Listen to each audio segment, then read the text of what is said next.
আইসা পড়ো। জেনে রাখো তোমাদের জন্য সুখবর, কলারবর পুরুষরা যারা তোমরা 8টা বাজে ডিউটি আছে মনে করেও ফজরে যাবে। যারা তোমরা চাকরি নেওয়ার সময় চিন্তা করে নাও যে জোহর পড়তে সময় দিবে কিনা। যারা তোমরা দিন মজুর নিজে নিজে কাজ করো, জোহরের সময় মনে করো 1 ঘন্টা গেলে যাবে, কি আর ইনকাম হবে, আল্লাহ যা রিজিকে রেখেছে চলে আসবে। জোহরের নামাজ যারা তোমরা যাও, যারা তোমরা আসরের আড্ডায় মেতে না উঠে বাইতুল্লাহ মসজিদের দিকে যাও, জেনে রাখো তোমরা মাগরিব ও ইশা আদায়কারীরা, তোমাদের জন্য সুখবর। তোমাদের প্যারে হাবিব মুস্তাফা সাল্লাল্লাহু আলাইহি সাল্লাম বলেছে, নিশ্চয়ই মানুষের প্রথম হিসাব হবে নামাজের। ফাইন সালুহাত ফাকাদ আফলাহা ওয়া আনজাহ, যদি নিয়মিতভাবে ঠিকমতো নামাজ আদায় করে যে সে নাজাত পাবে ও সফলতা পাবে। যে ব্যক্তি দিনে 17 রাকাত নামাজের পরোয়া করে, যেই ব্যক্তি দিনে 17 রাকাত নামাজ আদায় করে, আল্লাহর নবী বলছে ফাইন সালুহাত, যে 5 ওয়াক্ত নামাজকে ঠিকঠাক রাখে, দুনিয়া একদিকে, সিঁড়র একদিকে, বন্যা একদিকে, রাজনৈতিক মিটিং একদিকে, বাবা মায়ের মৃত্যু একদিকে, ছেলে সন্তানের মৃত্যু একদিকে, ছেলে সন্তান জন্ম হওয়া একদিকে, চাকরির ইন্টারভিউ একদিকে, বিদেশ যাওয়া একদিকে, বিমানের সময় একদিকে। ফাইন সালুহাত, যে দিনে 5 বার 17 রাকাত নামাজের ঠিকঠাক বন্দোবস্ত করে, ফাকাদ আফলাহা ওয়া আনজাহা, সে সফল হবে, সে নাজাত পাবে। সুবহানাল্লাহ। ওয়াইন ফাসাদাত, আর যে নামাজ নষ্ট করে, যে রাত 2টায় ঘুমায়, মোবাইল দেখে, 12টায় ঘুমায়, ক্লান্ত হয়ে ফজরে ওঠে না, জোহরে কাজ, আসরে ক্লান্তি, মাগরিবে আড্ডা, ইশায় আবার কাজ, যে 5 ওয়াক্ত 17 রাকাত নামাজ নষ্ট করে, যুবক বৃদ্ধ, মহিলা পুরুষ, এবং কি হিজল তমা, তার প্রতিও সালাত ফরজ, তার প্রতিও ঈমান ফরজ, তার প্রতিও সামর্থ্যবান হলে যাকাত ফরজ। ইসলামী শরীয়ত শুধু পাগল আর নাবালক বালেগ বুঝদার হওয়া পর্যন্ত, ঘুমন্ত অজ্ঞান ব্যক্তি জাগ্রত বা হুঁশে আসা পর্যন্ত, এই 3 ব্যক্তি বাদে লিঙ্গ নেই, বয়স নেই, যুবক বৃদ্ধ সিস্টেম নেই ইসলামে, সবার উপরে নামাজ ফরজ।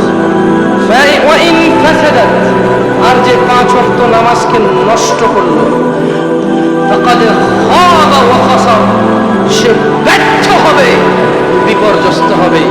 ফজরের আরামের ঘুম অগ্নিকাণ্ডে রূপান্তরিত হবে, জোহরের কর্মব্যস্ততা আগুন তাকে ঘিরে নেবে, আসরের আড্ডা, মাগরিবের আড্ডা তাকে জ্বলন্ত অগ্নিকাণ্ডে নিক্ষিপ্ত করবে। এইসব সালাত ত্যাগকারী তাকে ওই আড্ডা, ওই কর্মব্যস্ততা, ওই খামখেয়ালি, ওই উদাসীনতা তাকে জাহান্নামে নিক্ষিপ্ত করবে। ফাইন ইনতাকাসা মিন ফারিদাতি শাই ক্বালা রাব্বু আযজা ওয়া জাল, যদি কারো পথ দেখে, আমার বেশ কিছু বক্তব্যের পূর্বে আমি বলেছিলাম যে যারা তোমরা নামাজ পড়ো না, দিনে 17 রাকাত পড়া শুরু করো। অনেক ইউটিউবাররা তাদের ইউটিউবে এটার বড় করে ছবি দিয়ে একটা টাইটেল দিয়েছে, দেখুন জামশেদ মজুমদার বলছে ফরজ ছাড়া কোনো নামাজ নেই। তারা ওই ইউটিউব চ্যানেলে ন্যাংটা মহিলার নাচ দেখিয়ে, গায়কের গান আর বাদ্যযন্ত্র শিল্পীর বাদ্যযন্ত্র দিয়ে তারা কিছু টাকা উপার্জন করেছে, যা প্রতিতালন উপার্জন। কেন আমি বলেছি, এটা ওয়াজ চলে, মাহফিল চলে, কোরআন তেলাওয়াত হয় অথবা দ্বীনের দাওয়াত হয়, মধ্যখানে একটা গান আসে, নালে কেউ আসে নাচে। এবার ওই ইউটিউব বা ফেসবুক ওদেরকে যে কোম্পানি বলছে নাচ দেখাও, তোমার টাকা দেবো, ইউটিউবের ওয়াজ চালালে ওই নাচ গান দেখায়, এর 2-4 টাকা দেয়।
মোবাইল আজে বাজে থাম্বনেল দিয়ে মানুষকে বিভ্রান্ত করবে টাকা কামানোর জন্য, তার যে আল্লাহ কি উত্তম বিচারক না? আল্লাহ উত্তম বিচারক। যাই হোক, ফলোয়ার মানুষ, বড় চিন্তায় ছিলাম কি বিষয়ে এখানে লেকচার করব। পরে দেখতে পেলাম যে মাশাআল্লাহ এইদিকে শিরক বিদআত মাশাআল্লাহ, বড় খুশি হলাম জেনে। তবে কলরবাসী জেনে রাখো, খালি মাজারে সিজদাদের শিরিক হয় তা না, খালি মাজারে সিজদাদের শিরিক হয় তা না, খালি আল্লাহ ব্যতীত অন্য কারো কাছে ছেলে সন্তান চাইলে শিরিক হয় তা না, নামাজ ত্যাগ করা হয় শিরিক। আমি আসবো সেই কথা ইনশাআল্লাহ, আল্লাহ যদি আমাকে তৌফিক দেয়। মা তৌফিক ইল্লা বিল্লাহ। আমরা কারা কারা আল্লাহর বান্দা, প্রিয় বান্দা হতে চাই? প্রিয় বান্দা হতে চাই? আপনার কষ্ট আরাম করে বসছেন, সেটা আচ্ছা, আসলে এগুলো কথার আন্দাজ, কারা কারা হতে চান কি ঠিক না, চলে আসে। কি করবো বলেন, এই দেশে প্রান্তিক 8 বছর হয়ে গেছিল, নিজের কষ্ট হতেছে। আগে এরকম ছিল না, গেলে বলে চলে যেতাম, কে ঠিক কে না ঠিক নিজের ভিতরে আল্লাহ আসবে ঠিক আমাকে। জেনে রাখো কলারবাসী, পুরুষ ও মহিলা, যুবক ও বৃদ্ধ, যুবতী ও বৃদ্ধা, আল্লাহ সুবহানাহু ওয়া তাআলার অত্যন্ত প্রিয় হওয়ার সবচাইতে সহজ, যার জন্য অর্থ লাগে না, সম্পদ লাগে না, বছরের পর বছর অপেক্ষা করা লাগে না, 10 কিলোমিটার 20 কিলোমিটার হেঁটে যাওয়া লাগে না, 1 ঘন্টা সময় ব্যয় করতে হয় না, সব চাইতে সহজ ও সব চাইতে উন্নত, সব চাইতে উত্তম মাধ্যম হচ্ছে সালাত, নামাজ। عن عبد الله بن مسعود قال عبد الله بن مسعود رضي الله عنه قال তিনি বলেছেন سألت النبي صلى الله عليه وسلم আল্লাহর নবী সাল্লাল্লাহু আলাইহি ওয়াসাল্লামকে জিজ্ঞেস করলাম আইয়ুল আমালি আহাব্বু ইলাল্লাহ, ইয়া রাসূলুল্লাহ, কোন কাজটি আল্লাহর কাছে সবচাইতে উত্তম? قال আল্লাহর নবী সাল্লাল্লাহু আলাইহি ওয়াসাল্লাম বললেন as-salatu ala waqtiha। ও আব্দুল্লাহ ইবনে মাসউদ, আল্লাহর কাছে সবচাইতে প্রিয় কাজ, প্রিয় আমল হচ্ছে তুমি ওয়াক্ত মতো নামাজ পড়ো। আমরা কি ওয়াক্ত মতো নামাজ পড়ি? আল্লাহ আমাদেরকে পড়ার তৌফিক দান করুন। এখানে কি এমন কেউ আছে যার গুনাহ নাই? এখানে কি আমরা এমন কেউ এটা বলতে সক্ষম যে আমাদের গুনাহ নেই? আমরা পুত পবিত্র, আমরা অন্যায় মুক্ত, আমাদের মধ্যে কেউ নেই। জেনে রাখো কলারবাসী, তোমার আমার গুনাহের কাফারার জন্য সালাত সবচাইতে সহজ ও উন্নত মাধ্যম। عن أبي هريرة رضي الله عنه أبو هريرة رضي الله عنه থেকে বর্ণিত أنه سمع رسول الله صلى الله عليه وسلم يقول, তিনি আল্লাহ রাসূল সাল্লাল্লাহু আলাইহি ওয়াসাল্লাম থেকে বলতে শুনেছেন أرأيتم لو أن نهرا بباب أحدكم يغتسل فيه كل يوم 5 ما تقول ذلك يبقي من درنه؟ قالوا لا يبقي من درنه شيئا قال فذلك مثل الصلوات ال5 يمحو الله به الخطايا।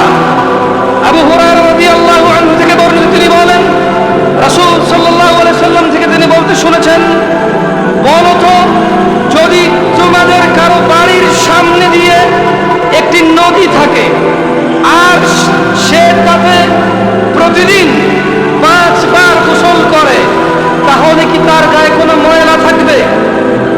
তারা সাহাবারা বললেন, না ইয়া রাসূলুল্লাহ, যদি কেউ কারো বাড়ির সামনের নদীতে দিনে 5 বার গোসল করে তার গায়ে কোনো ময়লা থাকবে না।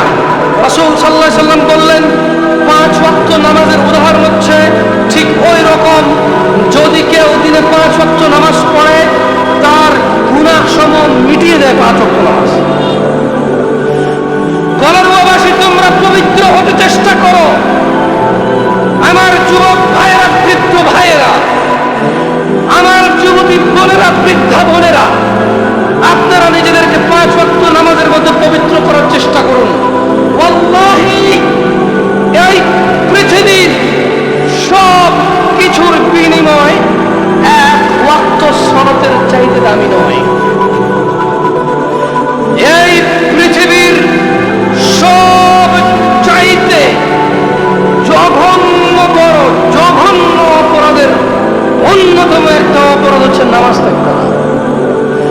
আজকাল বাপই শরম পায় না ছেলের সামনে নামাজ ত্যাগ করে। যদিও আজ 2022 সাল, সেই 1400-1450 বছর পার হয়ে এসে মুসলমানদের সমাজের সামাজিকতা এমন একটা রূপ নিয়েছে যে মেয়ের জামাই শ্বশুরের সামনে পা দিয়ে বসতে শরম পায়, লজ্জা বোধ করে। ছেলে তার বাবার সামনে পায়ের উপরে পা দিয়ে বসতে লজ্জা পায়, শরম বোধ করে। বাবাও শরম পায় না, ছেলেও শরম পায় না, খালি নামাজ ছেড়ে দিলে। অথচ পৃথিবীর জঘন্যতম অপরাধ ঈমান আনার পর দ্বিতীয় উপরে সলাৎ, যার কোনো পরোয়াই আমাদের মুসলিম সমাজে এখন আমরা দেখতে পাই না। অথচ এই দেশের মানুষ আমরা সম্মান পাওয়ার জন্য, মর্যাদা পাওয়ার জন্য মারহাবা মারহাবা, আমার অমর ভাই এই মসজিদে 10 ব্যাগ সিমেন্ট দিয়েছে, মারহাবা সুবহানাল্লাহ, মর্যাদা বৃদ্ধির জন্য কত কিছু করে। স্কুল, মাদ্রাসা, কল কারখানা, রাস্তা, পুল, কালভার্ট, নিজের চরিত্রটাকে ভালো রাখার জন্য 30 বছর যুবক বিয়ে করে নিয়ে এখন, কিন্তু কোনো অবৈধ কাজও সে লিপ্ত হয়নি। মাশাআল্লাহ। কেন? তার ইজ্জত তার কাছে, তার মান সম্মান তার কাছে অনেক বড়, সেটা অনুভব করে এবং এলাকায় তার ভালো সুনাম আছে যে না, সে কোনো মহিলা কেলেঙ্কারি তিনি বয়স 30 বছর, এর চেয়ে ভদ্র নম্র আমাদের গ্রামের একটা নেই, ওই ভদ্র ছেলেটাই নামাজ পড়ে। একজন মানুষ যেই সমাজে নামাজ না পড়ে ভদ্র থাকতে পারে, সেই সমাজে নামাজ, যেই সমাজে নামাজ না পড়ে মেয়ে বিয়ে দেওয়া যায়, ছেলে বিয়ে করানো যায়, সেই সমাজে নামাজের, যেখানে অর্থই সবকিছুর মূল, মানুষ মর্যাদা বৃদ্ধি করার জন্য হত্যা পর্যন্ত করে। একজন এখান দিয়ে যাচ্ছে, বড় কেউ, সে বললো আমি গেলাম, সালাম দিল নাকি মগো ধরে নিয়ে পিটা। সে কি দেখে না নাকি তার অমুক কাজ সিগনেচার করার দরকার নাই, শুধু মর্যাদা সম্মানের জন্য। অথচ আন আবি হুরায়রা রাদিয়াল্লাহু আনহু, আবু হুরায়রা রাদিয়াল্লাহু আনহু থেকে বর্ণিত, তিনি বলেন আন্না রাসূলুল্লাহ সাল্লাল্লাহু আলাইহি ওয়াসাল্লাম قال, আল্লাহ রাসূল সাল্লাল্লাহু আলাইহি ওয়াসাল্লাম বলেছেন, আলা আদুল্লুকুম আলা মা ইয়ামহু আল্লাহু বিহিল খাতায়া ওয়া ইয়ারফাউ বিহি দারাজাত, আমি কি তোমাদের বলবো না আল্লাহ তাআলা কি দিয়ে গুনাহ মুছে দেন এবং মানুষের মর্যাদা বাড়িয়ে দেন? শুনবেন? قالوا بلى يا رسول الله সাল্লাল্লাহু আলাইহি ওয়াসাল্লাম। সাহাবারা বলেন, ইয়া রাসূলুল্লাহ, আপনি আমাদেরকে বলেন কি দিয়ে আমাদের গুনাহ ক্ষমা হয়ে যাবে, আমাদের মর্যাদা বৃদ্ধি পাবে? قال الاسباغ الوضوء على المكاره, তিনি বললেন কষ্ট হওয়া সত্ত্বেও পরিপূর্ণরূপে ভালোভাবে ওযু করা। ঠান্ডা, এই যে ঠান্ডা প্রচুর কষ্ট হবে ওযু। যুবকরা তোমরা বুঝবা না, কারণ তোমাদেরকে মসজিদে পাওয়া যায় না। মুরব্বীদেরকে জিজ্ঞেস করা যায়, একজন যায়, পানি ধরলে মানুষের হাত কেটে যায় না। শীতকালে শহরে অনেক ফ্যাসিলিটিস আছে, যে হিটার, গরম করা, অনেকের ছেলের বউরা মাশাআল্লাহ আল্লাহদেরকে কবুল করেন। আল্লাহ ওই সব ছেলের বউদেরকে তাদের ঘরে আল্লাহ নিয়ামত দান করুন, যারা তাদের শ্বশুর শাশুড়িকে একটু শীতকালে গরম পানি করে দেয়, একটু খাটা খাটা ঠিক করে দেয়। আল্লাহ ওদেরকে, ওদের উপর আল্লাহ সন্তুষ্ট হন। কিন্তু যাদের ঘরে কেউ যত্নবান নেই, তারা জানে ফজরে মানে ওযু করে শেষ করা পর্যন্ত হাত কি আসে না নাই আর বুঝে আসে না। আমি কিছু কিছু জায়গায় উত্তরবঙ্গে গিয়েছি যেখানে অনেক শীত।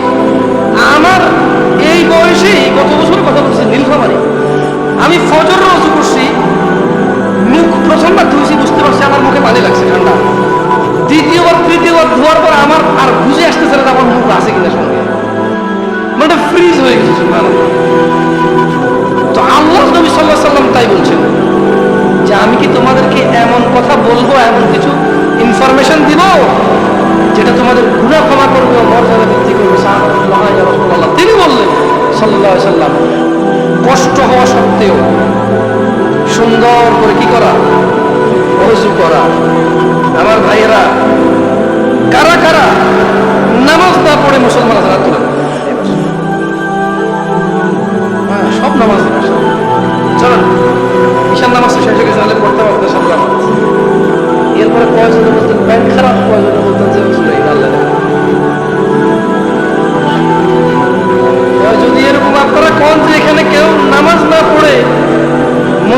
না, নামাজ পড়ে সবাই মুসলমান এখানে আছেন, তাহলে কিন্তু ফজর পর্যন্ত দাঁড়ায় থাকে।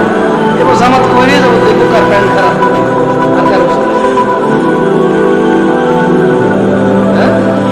আপনারা নাই পাঁচ ওয়াক্ত পড়েন, যে বেটা পড়ে না এই বেটা যায় দেখেন, চিন্তা করছে যে ভাই এখান থেকে গেলে আবার সবার লাগবে না গিয়ে, কারণ হুজুর রসিয়া না। এখন বলে যদি কেউ এই ওয়াজ চলা অবস্থায় উঠে যান, সে মুনাফিক, বুঝে নেবেন সে শয়তান, কেউ লজ্জা রাখবে না।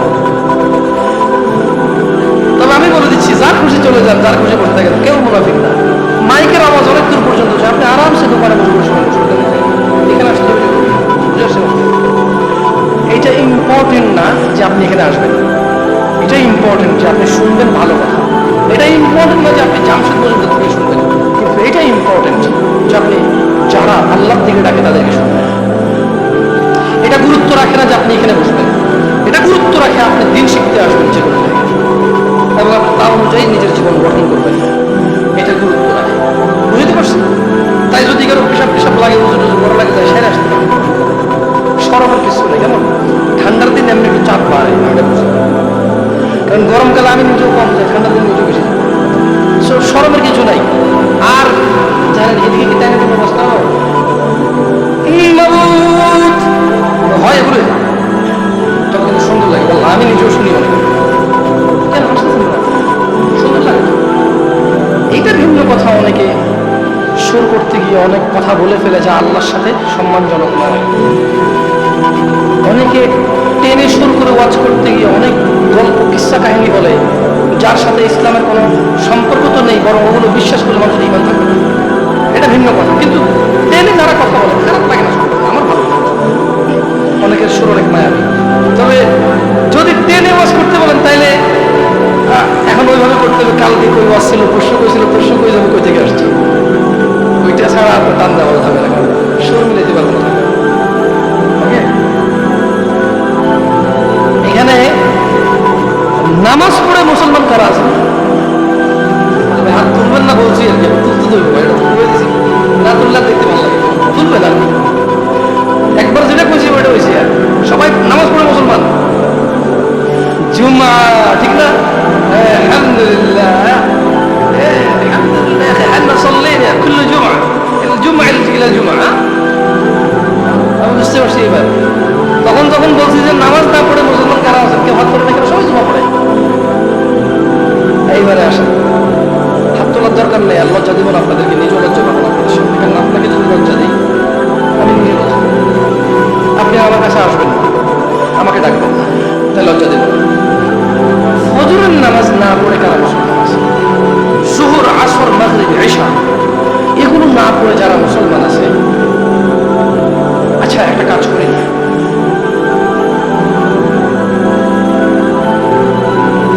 আপনারা কি নিজের মতে মানে নিজে নিজেকে মুসলমান বলতে চান, নাকি মুহাম্মদ সাল্লাল্লাহু আলাইহি সাল্লাম যাকে মুসলমান বলছে ওই মুসলমান হতে চান? কোনটা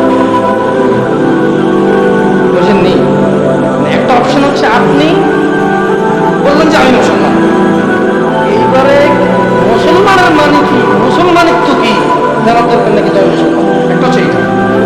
আরেকটা হচ্ছে যে আমি মুসলমান ওইভাবে যেভাবে আল্লাহ নবী সাল্লাল্লাহু আলাইহি সাল্লাম বলছে, কোনভাবে মুসলমান হতে চান? এদিকে আপনারা কোনভাবে মুসলমান হতে চান? তাহলে আসেন আল্লাহ নবী কিভাবে কাদেরকে মুসলমান বলছে শুনবেন।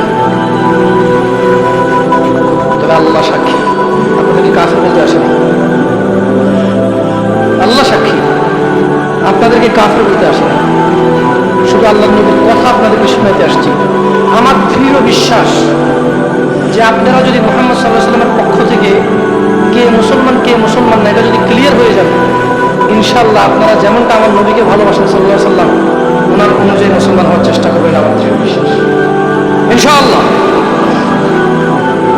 عن ساعد بن المسيب رضي الله عنه, সাঈদ ইবনুল মুসাইয়্যিব রাদিয়াল্লাহু আনহু থেকে বর্ণিত, তিনি বলেন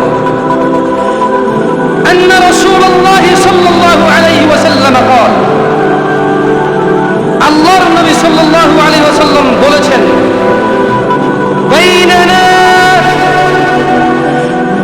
আল্লাহর নবী সাল্লাল্লাহু আলাইহি ওয়াসাল্লাম বলেছেন বাইনানা মানে উম্মতে মুহাম্মদ,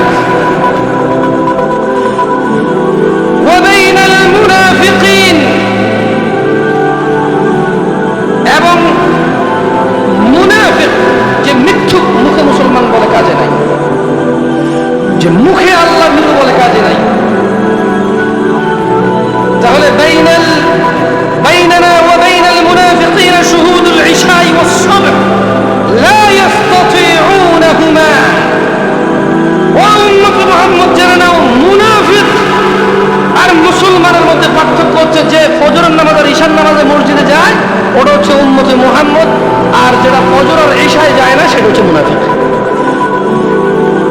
তুমি সিদ্ধান্ত নাও, তুমি মুসলমান নিজের কথাই হবে নাকি আল্লাহ নবীর কথা হবে? কলার মা বোনদের সিদ্ধান্ত, কলার তিনি ভাইদের সিদ্ধান্ত, কলার যুবকদের একান্ত ব্যক্তিগত সিদ্ধান্ত।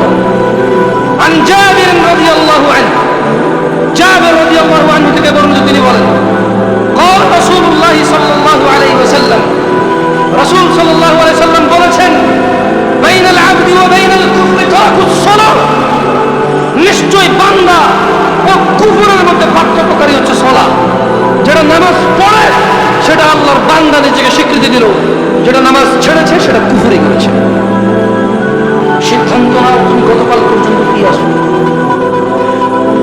এইটা পরিতাপের বিষয় নয় যে গতকাল পর্যন্ত তুমি বেনামাজি, এটা আফসোসের কারণ নয় যে আপনি গতকাল পর্যন্ত বেনামাজি, কিন্তু এইটা আফসোসের কারণ আপনি আজকে এবং আগামীকাল বেনামাজি থাকবেন। আমার ভাইয়েরা, জাবের রাদিয়াল্লাহু আনহু থেকে বর্ণিত, তিনি কি বললেন যে আল্লাহর বান্দা এবং কুফরের মধ্যে পার্থক্য কি? নামাজ। যে নামাজ ছেড়ে সে কুফরি করেছে, এটা আমি বলিনি, আল্লাহ নবী সাল্লাল্লাহু আলাইহি ওয়াসাল্লাম বলেছে। যদি আপনাদের আপত্তি থাকে আমি অন্য কিছু নিয়ে কথা বলি, মানে এখানে তো তাহলে বেনামাজকে কাফের বলা হচ্ছে, বলবো যে জামশেদ ভাই কাফের পদ্ধতি চলে গেছে। আমি বলি নাই, আমি বলছি এই যে আমাদের প্রিন্সিপাল সাহেব বা আমাদের আলেম মানুষ, আমি যদি ওনাকে এখন বলি যে শেখ আপনি পড়ে শোনাবো, উনি আরামসে আমি যা পড়ছি তাই পড়বেন। কেন আপনি পড়লে উল্টা হবে? এই আপনাদের মধ্যে একজনকে যদি এখন এসে বলে হাদিসটা পড়েন, এটাই থাকবে, তাহলে এটা জামশেদের কথা না, এটা কলার করে হুজুরের কথা না, এটা চিটাগং থেকে আসা কোনো মেহমানের কথা না, এটা জাবের রাদিয়াল্লাহু আনহু থেকে বর্ণিত মুহাম্মদ সাল্লাল্লাহু আলাইহি ওয়াসাল্লামের কথা। আমি কি বুঝাইতে পেরেছি আপনাদেরকে? দেখুন, যেই ব্যক্তি নামাজ পড়ে না সে মুসলমান থাকে না। আমি এটা বলে কাউকে কাফের বলতে আসি নাই, আমি বলতে চাচ্ছি আপনারা 5 ওয়াক্ত নামাজে মনোযোগী হন, নিজেদের অপরাধ নামাজের মাধ্যমে ক্ষমা করুন, ক্ষমা চেয়ে নিন, নিজেদের মর্যাদা নামাজের মাধ্যমে বৃদ্ধি করুন। যাই হোক, আমি ক্ষমা চেয়ে নেব এই জন্য যে আমি বলেছিলাম যে আমি রাতে 9টার পর থেকে 10:30 পর্যন্ত সুযোগ কথা বলার।